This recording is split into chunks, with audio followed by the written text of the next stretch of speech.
Mən sizin informatika müəlliminiz Tahirova Nihal. Bugündən etibarən artıq qəbula qədər hər gün sizin üçün qəbulda qarşılaşacağınız suallarla bağlı video izahlar çəkəcəm. Bu həmən silsilə videoların ilk videosudur.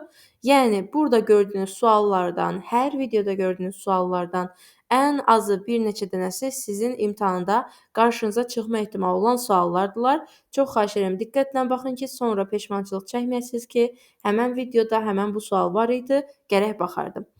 51-ci suala başlayıram. Sənədin baxış rejimlərinə aid olmayanı müəyyən edin.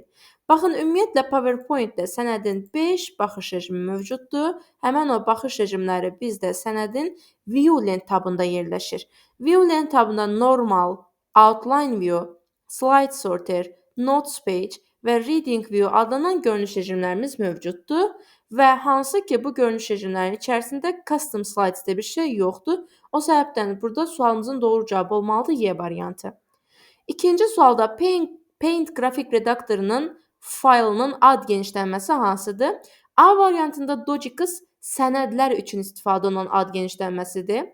Yəni Word 2019 proqramına aiddir. C variantındakı PDF Portable Document Format, yəni daşına bilən dokument formatıdır. Hansı ki, hal-hazırda siz ekranda PDF görürsünüz. .exe executed sözündən götürülübdür və icra olunan faylların genişlənməsidir. Hər hansısa bir proqramları və yaxud da faylları endirmək, quraşdırmaq üçün biz .exe tipli olan fayllar istifadə edirik. TXT isə mətn fayllarının genişlənməsidir. Notepad proqramına aiddir. BMP isə bitmap image sözündən götürülüb və Paint qrafik redaktoruna aid olan ad genişlənməsidir. 53-cü sualda ilkin proqramı maşın koduna çevirən proqram necə adlanır? Elə bil ki, mən otururam, proqramlaşdırma dilində bir şeylər yazıram, proqram yazıram. Mənim yazdığım bu kodu mən onu kompüterin başa düşəcəyi dilə tərcümə etməyincə, kompüter onu başa düşmür və icra edə bilmir. Kompüterin başa düşəcəyi dil maşın dilidir. Hansı ki, bu dil yalnız 0 və 1-lərdən ibarətdir. Yəni, mənim oturub hər hansısa bir kodlaşdırma dilində yazdığım olan kodu tərcümə edərək maşının başa düşdüyü dilə çevirən proqramlara biz translyatorlar deyirik. Yəni, sualımızın doğru cavabı burada olacaq. A variantı, hansı ki, bu il təkrarən sizin qəbulunuzda istifadə olunmuş həmən o sual tipidir. Baxmayaraq ki, bu 2019-a aid testdir, 2025-də təkrarən istifadə olunmuşdur. 54-cü sualda 1 + 2, 4 və s. + 1 onluq ədədinin ikilik yazılışdakı sıfırların sayı nəyə bərabərdir? Bu gördüyünüz qiymətin hesablanması üçün fərqli hesablama metodları var. Sadə hesablama metodu da mövcuddur təbii ki də. Ancaq əvvəlki videolarda izah etməyimə baxmayaraq, təcrübələrimdən görürəm ki, adətən tələbələr sadə metodları yadında saxlaya bilmirlər, çünki adamlar haqlıdırlar. O qədər çox əzbərləşmiş şey var ki, informatikada hər şeyin sadə metodlarını da öyrətdikcə üstəgəl əsas metodlarla birlikdə hər bir bir-birinə qarışır deyə tələbələr rahat yadında saxlaya bilmirlər. Çox normaldır, ona görə də bu dəfə bunların normal, hamımızın bildiyi dədə-baba metodunu göstərirəm sizə. Deməli, bunların hamısını toplayanda bizdə qiymət eləyir 1024. 1024 isə 2 + 10 deməkdir. Və biz bilirik ki, 2 + 10 onluq qiymətini ikilik qiymətə çevirəndə bir dənə 1 yazılır, qüvvətdəki qədər də 0 yazılır. Yəni, yanına düz 10 dənə də 0 yazılacaq. Tək 2 + 10 üçün keçərli deyil təbii ki. 2 + 12 olsaydı, bir dənə 1, 12-dən 0 olardı. 2 + 18 olsaydı, bir dənə 1, 18-dən 0 olardı. Yəni, həmişə qüvvətdəki qədər 0 sayı əldə etmiş oluruq. O zaman belə çıxır ki, buradakı sıfırların sayı 10-dan olacaq. İndi deyəcəksiniz, bəs dədə-baba metodu hardadır? Dədə-baba metodu bax bunların toplanılaraq işlənməsidir ki, bu hamımızın bildiyi ilkel bir metoddur. 55-ci sualda BIOS nədir? Basic Input Output System sözündən götürülüb, giriş-çıxışın baza nəzarət sistemi deməkdir BIOS. Yəni, giriş-çıxışın baza sistemi Y variantı götürəcək sualın doğru cavabı kimi. Bilirsiniz ki, BIOS özü CMOS ilə birlikdə ROM-un, yəni daimi yaddaşın içində yerləşir. Mətn fraqmentinin sürətini həmin hissəni saxlamaqla başqa bir yerdə yazmaq üçün hansı əməliyyatı yerinə yetirmək lazımdır? Həmin hissəni saxlamaqla deyirsə, deməli burada söhbət copy əməliyyatından gedir, kopyalamadan gedir. Çünki əgər mən həmən hissəni saxlamadan etmək istəsəm bunu, o zaman belə bir şey etməliyəm. Baxın, məsələn, bunu seçməliyəm və Ctrl+X vasitəsilə kəsə bilərəm. İndi bircə dəqiqə PDF olmayan bir dokumentin üstündə göstərim bunu sizin üçün. Məsəl üçün bir şey yazdım bura, salam yazdım. İndi bunu gəldim, üstünə sağ düyməni bastım və cut etdim. Kəssəm buferə gedir. Baxın, hal-hazırda buferdə o sözü görürsüz və istəsəm yapışdıraraq Ctrl+V edərək başqa bir yerdə onu yenidən əldə edə bilərəm, amma təkrarını almış sayılmıram. Çünki təkrarını almaq bax buna deyilməlidir. Copy, yəni bu özü də yerində qaldı. Sonra yapışdırdım, mən bunun təkrarını əldə etmiş oldum. O səbəbdən də deyəcəm ki, həmin fraqmenti seçib copy düyməsini basmaq, sonra sürətinin yazılacağı yeri qeyd edərək, yəni kursoru ora gətirərək paste düyməsini basmaq olacaq sualımızın doğru cavabı. 57-ci sualda, bu sual yenə də deyirəm, baxmayaraq ki 2019-un sualıdır, amma 2024-ün qəbulunda təkrarən düşmüşdü. Sənədə Yunan əlifbasının hərflərinin və ya xüsusi işarələrin yerləşdirilməsi hansı ardıcıllıqda yerinə yetirilir? Deməli, ümumiyyətlə Yunan əlifbasının hərfləri alfa, beta, gamma və s. bunlar olduğuna görə və bunlar da klaviaturada mövcud olmadığına görə biz deməli istifadə edə bilərik. Bircə dəqiqə. Biz istifadə edə bilərik insert lent tabının, symbols lent qrupunun, simvol əmrini istifadə edə bilərik. Hansı ki, buradan açılan bu siyahıdan alfa, beta, gamma, mü və s. kimi həmən o Yunan əlifbası hərflərini klaviaturadan daxil edə bilirik. Deməli, C variantını götürdük. 58-ci sualda informasiya tutumu 4096 bayt olan məlumatın neçə kilobayt olmağını tapmaq lazımdır. Biz qısaca sizin üçün qatar yolundan çox balaca bir hissəni yazıram. Baytın dərhal ardınca kilobayt gəlir. Yəni bunlar qonşudurlar, belə deyək ki. O səbəbdən də bilirik ki, biz qonşular arasındakı məsafə 210-a, yəni 210 da 1024 deməkdir. 1024-ə bərabərdirlər. İndi bayt kiçik olan informasiya vahididir, kilobayt isə baytdan daha böyük olan informasiya vahididir və bizim KBB qaydasına görə kiçik vahiddən böyük vahidə keçərkən bizə verilmiş olan o qiyməti, hansı ki 4096-nı bayt ilə kilobaytın arasındakı məsafə olan 1024-ə bölməyimiz lazımdır. Bu da eləyəcək 4 kilobayt. Yəni sualımızın doğru cavabı olacaq C variantı. Keçdik növbəti suala. Təqdimat proqramı ilə bağlı hansı fikir doğru deyil? Müxtəlif slaydlara müxtəlif sərlövhələr vermək olar. Slaydlara müxtəlif sərlövhələr verə bilərsiniz. Yenə də insert lent tabından bu səfər text adlanan lent qrupunu istifadə edirik. Sərlövhələr hər səhifədə təkrarlanan səhifə başlıqları və ya səhifə sonluqlarına deyilir. Deməli, header footer sərlövhə mənasına gəlir. Bilirsiniz ki, əlavə etdim bir şeylər, məsəl üçün. Bura bir şeylər yazdım. Bircə dəqiqə. Məsələn, bura bircə dəqiqə deyirəm indi. Bura bir footer əlavə etdim. Və gəldim bura. Bax, fikir verin, nə yazıb? Apply.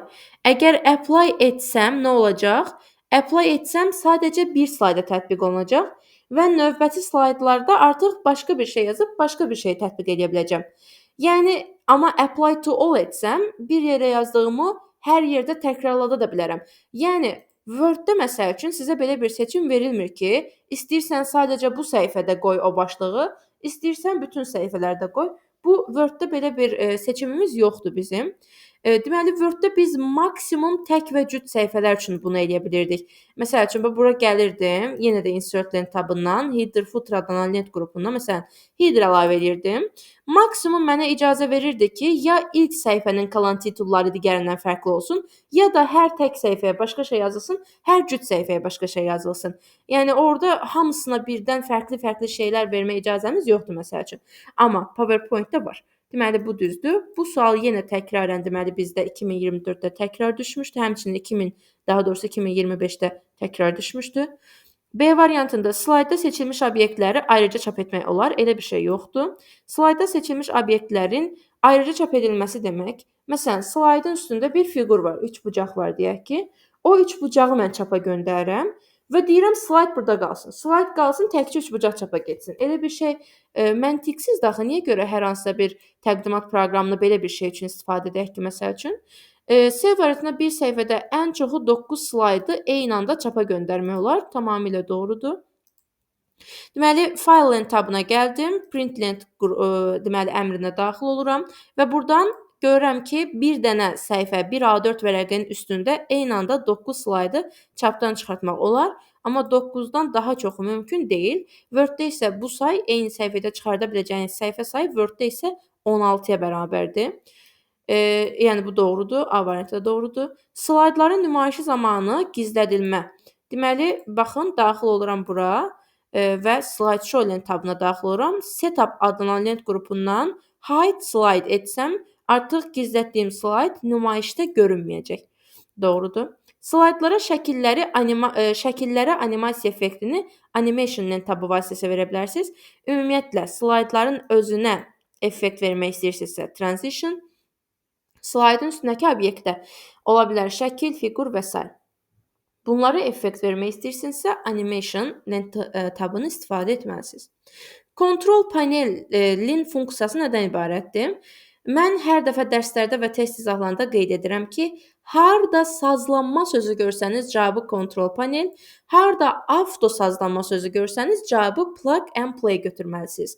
Deməli, control panel normal telefonlarımızın parametr, setting, nastroyka bölməsi kimidir. Həmin o bölmədə necə ki biz müəyyən şeyləri sazlayırıq, interneti sazlayırıq ya da proqramın funksiyalarını sazlayırıq və s. Eyni şəkildə kompüterdə də həm bilirsiniz ki, setting bölməsi var, həm oradan edə bilərsiniz sazlamanı, həm də dədə-baba bu kontrol panel sistem qovluğu vasitəsilə siz, belə deyək ki, biz bax burada görürsüz, bu sistem qovluğu vasitəsilə sistemlə bağlı, proqramlarla bağlı, kompüterə qoşulmuş qurğularla bağlı çap etmək, üzr istəyirəm, sazlamaq istədiyiniz hər şeyi buradan sazlaya bilərsiniz. Biz özümüz sazlayırıq deyə buna sazlama, amma plug and play vasitəsilə mənim heç nə etməyimə ehtiyac qalmadan sazlana bilir deyə avtosazlanma görəndə plug and play yazıram, özüm sazlama görürəmsə kontrol panel yazıram. 61-ci sualda alqoritmin daha əyani təsvir forması. Deməli, normalda məsəl üçün biz sözlə təsvir tutalım ki, istifadə etsək deyə. Məsələn, deməliyəm ki, əgər sən görürsənsə A-nın qiyməti B-nin qiymətindən daha böyükdür, o zaman A-nın üstünə B-ni gəl. Məsələn, bu şəkildə mən bunu dedim. Əyani şəkildə bir şey göstərmədiyim üçün həm qeyri-anlaşıqlı ola bilər, həm də bundan hamı istifadə edə bilməyə bilər. Məsəl üçün, deyək ki, xarici bir insan, Azərbaycan dili bilməyənsə, məsələn, istifadə edə bilməyəcək. Amma əyani formada mənim o şərtlə bağlı verdiyim o bloku əyani formada təsvir də edirəmsə, blokun içinə yazıram. Artıq bunu hamı əyani şəkildə görür ki, bu şərt blokudur. Deməli, bunun içindəki şey şərt olaraq məndən soruşulur. Məsəl üçün, ona görə artıq bu həm də kütləvilik xassəsini də ödəyir, əyani şəkildə gözümün önündə də görmüş oluram o bloku. Ona görə əyani təsvir formasına blok sxemlə təsvir forması deyirəm. 62. Aşağıdakılardan hansı internet protokolunun adıdır? Ümumiyyətlə, internet protokollarının hamısının adının sonunda P hərfi olmalıdır. Yəni, imtahanda atanda qəşəng atmaq lazımdır ki, heç olmasa düz çıxma ehtimalımız 50-nin 50-yi olsun. Ona görə, məsələn, siz əgər imtahanda sizdən protokol soruşarsa, siz də qoy mən bu sualı atım deyib, A variantı ya da nə bilim C variantı, Y variantı yazsaz, məsələn, çox üzücü bir durum olar. Çünki ümumiyyətlə sonunda P hərfi yoxdursa protokol ola bilməz. Protokol sözü həmişə sözlərin sonunda istifadə olunur. Və burada 2 dənə qaldı. İndi UTP nədir, FTP nədir? UTP Unshielded Twisted Pair sözündən götürülüb. Yəni naqil növüdür, kabel növüdür. İçində bir-biri ilə cütləşdirilərək burulmuş kabellər olan, evimizdə gördüyümüz, modemə taxdığımız həmən o kabeldir. Bu misli kabel. Yəni bu getdi. Bu isə File Transfer Protocol sözündən götürülüb. Yəni faylların bir yerdən başqa yerə ötürülməsi üçün istifadə olunan internet protokoludur. 63-cü sualda açıq sistemlərin qarşılıqlı əlaqəsinin modeli hansıdır? Ümumiyyətlə OCI modeli, yəni Open System Interconnection modeli Müxtəlif açıq sistemlərin müxtəlif səviyyələri arasında qarşılıqlı əlaqə yaratmaq üçün istifadə olunan bir modeldir. Yəni elə bil ki, deyək ki, fərqli-fərqli kompüter, məsələn, tutalım ki, kimsə istifadə eləyir Huawei kompüteri, başqa biri istifadə eləyir, məsələn, MacBook və bunlar öz aralarında məlumat mübadiləsi etmək istəyirlər.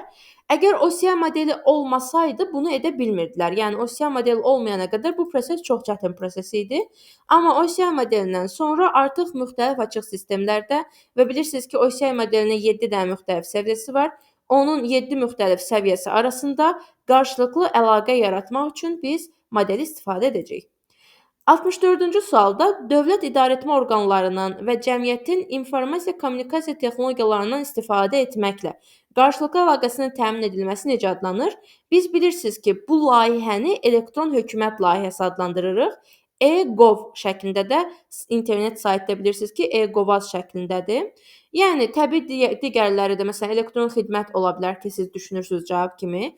Yəni belə deyək də o səhv bir düşüncə tərzi deyil. Sadəcə olaraq bu layihənin adı elektron hökumət olaraq adlandırılıb deyə burada D variantı götürürük sualın cavabını. Verilənlər bazasında açar nə üçündür? Bunu biraz da dəqiqləşdirsək, xarici açar nə üçündür desək daha yaxşı olar. Deməli, bilirsiniz ki, verilənlər bazasında iki tipli açar var. Biri primary key, yəni başlıca açar, digəri isə xarici açardır.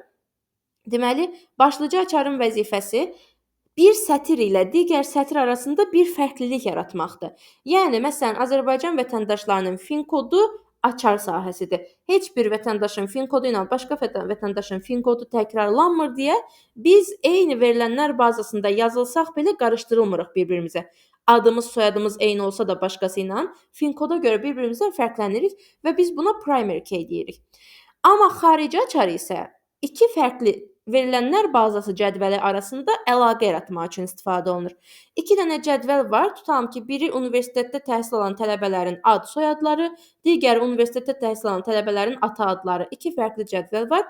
Amma məndən tutalım imtahanda soruşur ki, birinci cədvələ baxaraq denən görüm, tutalım ki, Tahirova Nihalın atasının adı nədir? Sən belə eləməlisən. 2 cədvəl arasında əlaqə yaratmalısan. Birinci cədvəldən Nihal Tahirlini tapmalısan.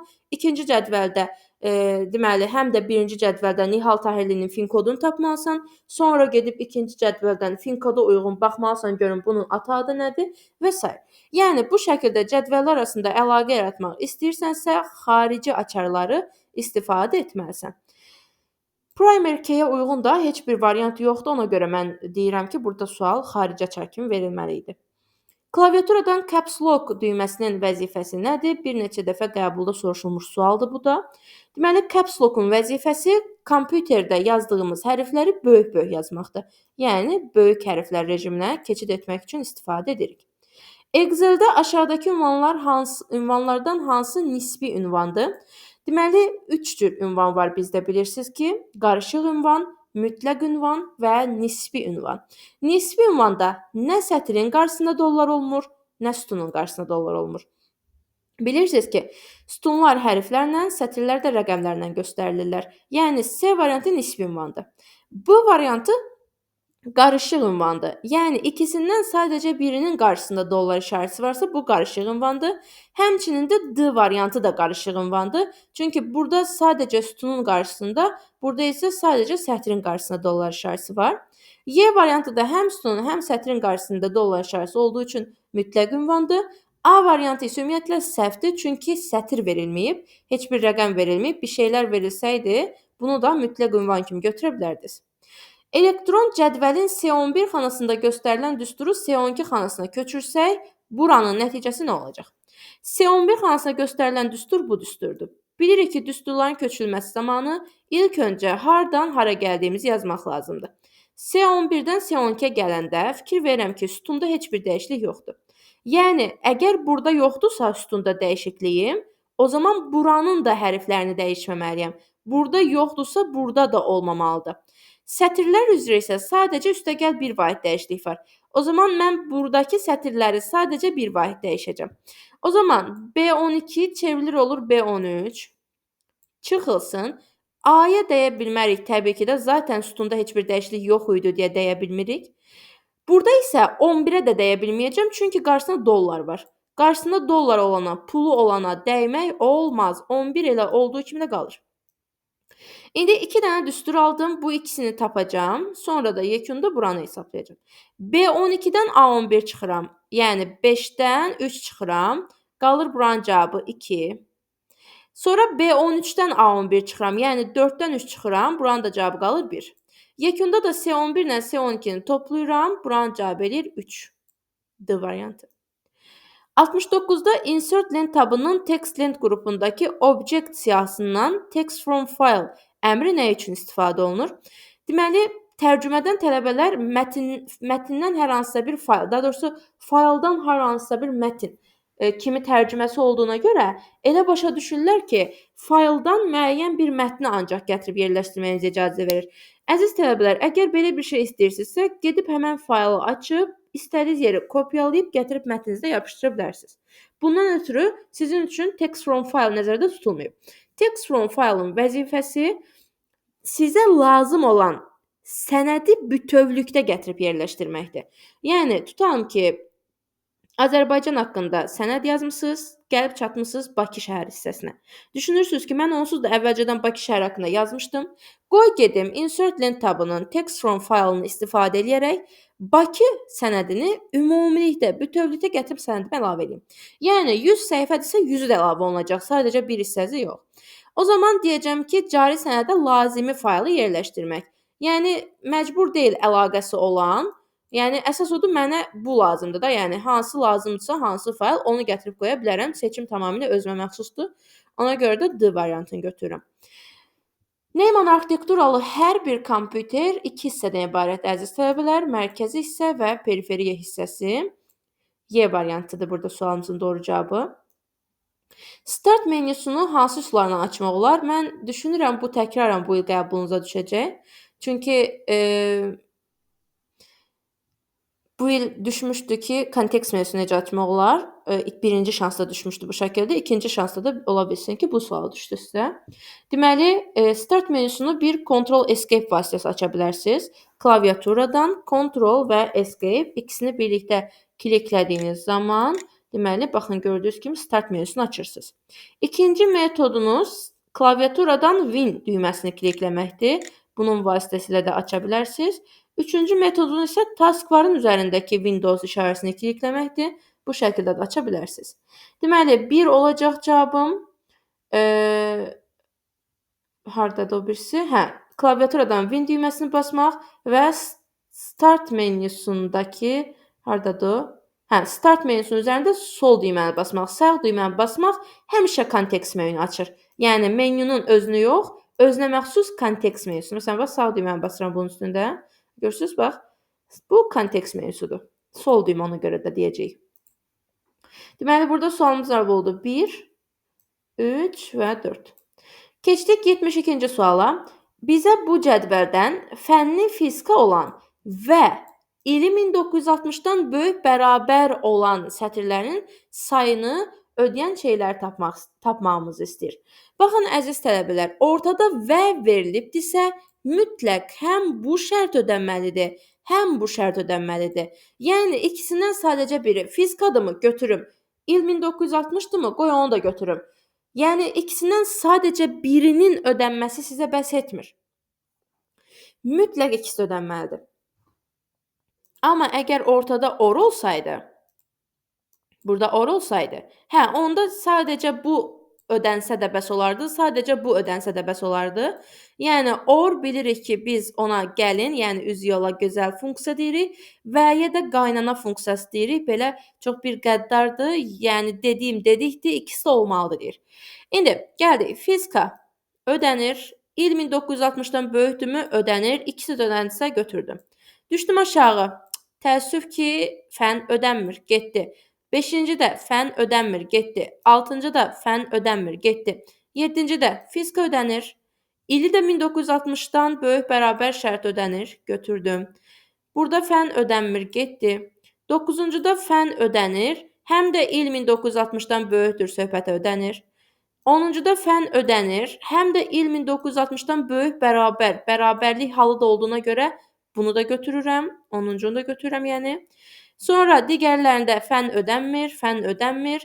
Burada isə fən ödənir, amma il ödənmir. Ona görə bunu da götürmürəm. Ümumiyyətlə 1, 2, 3, 4 dənəsi bizim sorğumuza cavab verdi. Növbəti suala keçirik. Bizdən soruşulur ki, dizayn, yəni konstruktor rejimində verilənlər bazasının cədvəlini xarakterizə edən parametrlər hansılardır? Biz bilirik ki, həmişə verilənlər bazası Access proqramında konstruktor rejiminə keçən kimi cədvəlin cəmi cümlətanın 3 dənə sütunu ekranda qalır.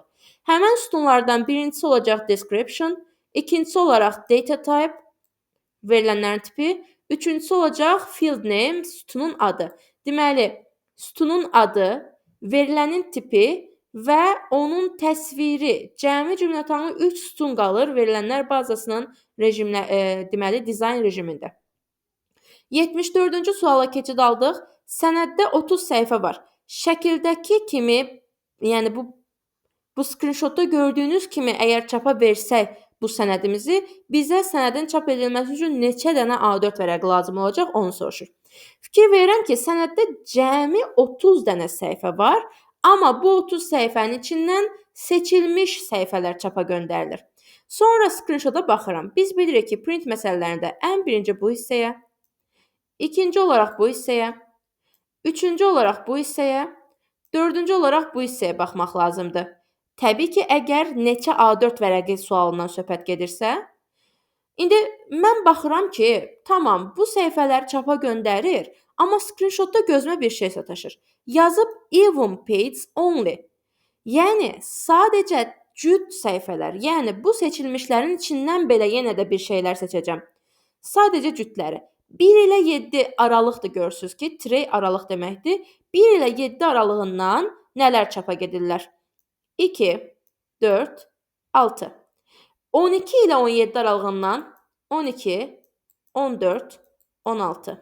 21 ilə 33 aralığından 22, 24, 26, 28. Amma buradan və 30. Amma buradan o tərəfə gedə bilmirəm qətiyyən. Gedə bilməyəcəm, çünki səbəb ondan ibarətdir ki, cəmi 30 dənə səhifəm var. Yəni, buradakı 33, 38, 39 bunları çaşasız deyə yazıblar. 30 səhifə varsa ondan o tərəfə getmirəm. İndi sayıram. 1, 2, 3, 4, 5, 6, 7, 8, 9, 10, 11 dənə səhifə var ümumiyyətlə. İndi 11 səhifə tək yüzlü çapa getdiyinə görə elə 11 dənə A4 vərəqi lazım olacaq mənə. 11 səhifə hər üzdə bircə dənə səhifə olmaqla çapa getdiyinə görə yenə də 11 dənə A4 vərəqi lazım olur. Yəni, yenə də bir dəyişiklik yoxdur vərəq sayında. Və yekunda 2 dənə kopya istəyir məndən. Elə bil ki, bir adam üçün çıxartsaydım 11 dənə A4 vərəqi lazım olacaqdı. Amma mən 2 adam üçün çıxardıram deyə ümumilikdə 22 dənə A4 vərəqi lazım olur. İndi deyə bilərsiniz ki, burada boss yazılsaydı nə olardı? Boss 200-lü çap deməkdir də. 200-lü çapda vərəq israfını azaldır axı. Ona görə 11-i 2-yə böləcəkdim. Sonra tutan burada 4 page per sheet yazsaydı, hər üzdə 4 səhifə çap olunsun desəydi, vərəq israfı bir dəfə də, yəni yenə də 4 dəfə daha azalmış olacaqdı məsəl üçün. O zaman yenə də 4-ə də böləcəkdim cavabımı. Amma indi burada hər yerdə 1 yazılıbdır deyə heç yerə bölməyimə ehtiyac yoxdur. Və sonuncu sualımıza gəldik. Giriş qurğuları, çıxış qurğuları və şəbəkə qurğuları. Giriş qurğularına biz burada trackball masum bir növüdür. Masum bütün növləri giriş qurğularına aiddir. Götürürəm. Və scanner, bu da giriş qurğusudur təbii ki, götürdüm. Çıxış qurğularında plotter printerin daha böyük versiyasıdır. Bunu götürdüm və təbii ki, printerin özünü götürdüm. Üçüncüdə isə şəbəkə qurğusu kimi marşrutlaşdırıcı, yəni router qurğusunu götürəcəm, yəni B variantı. Beləliklə bu sınağımızın izahını başa çatdırmış olduq. İnşallah ki, buradan bol-bol suallar sizin qəbulunuza düşər və siz qəbulda çox yaxşı nəticə göstərərsiniz. Əgər hər hansısa bir şey aydın deyilsə, şərhlərdə qeyd etməyi unutmayın. Sağ olun, özünüzə yaxşı baxın.